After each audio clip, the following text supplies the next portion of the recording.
അപ്പൊ അളിയൻ കാര്യമൊന്നും അറിഞ്ഞില്ലേ? ഇല്ല.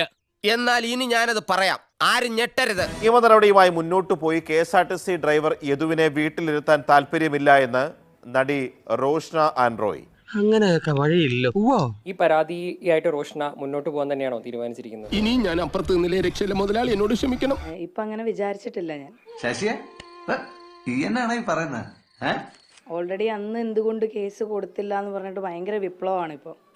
ഞാൻ അന്നും കേസ് കൊടുത്തിട്ടില്ല, ഇന്നും ഞാൻ കേസായിട്ട് പോയിട്ടില്ല. എനിക്ക് മാനസികമായി ബുദ്ധിമുട്ടുണ്ടാക്കിയ ഒരു കാര്യം FB പോസ്റ്റിലൂടെ ഷെയർ ചെയ്യാണ് ഞാൻ ചെയ്തത്. ഇവൻ നമ്മളെ കുഴപ്പിക്കാനുള്ള പരിപാടി, ഇവനിതിലെന്തോ കൈയുണ്ട്.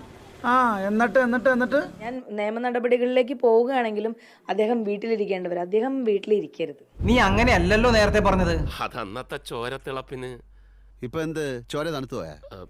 അദ്ദേഹം ജോലിയിൽ തുടരണമെന്ന് തന്നെയാണ് എൻ്റെ ആഗ്രഹം. നിനക്കതൊക്കെ എങ്ങനെയാ സാധിക്കുന്നത്? കാരണം എന്താണെന്ന് വെച്ചാൽ അദ്ദേഹം മാന്യത എങ്ങനെ മറ്റുള്ളവരോട് ഡ്രൈവ് ചെയ്യുമ്പോഴൊക്കെ എങ്ങനെ പെരുമാറണം എന്നുള്ളത് ഇനി പഠിക്കും.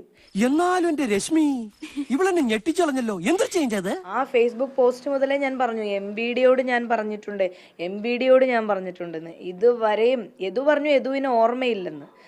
MBD എവിടെയാണ്?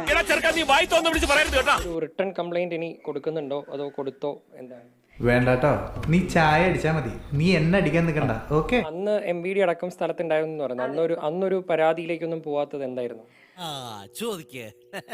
അന്ന് പരാതിയിലേക്ക് ഞാൻ എൻ്റെ ഷോപ്പിന്റെ ഉദ്ഘാടന സംബന്ധമായിട്ടാണ് ഞാൻ വരുന്നത്. ഓൾറെഡി ഞാൻ ലേറ്റായി. കഷ്ടം.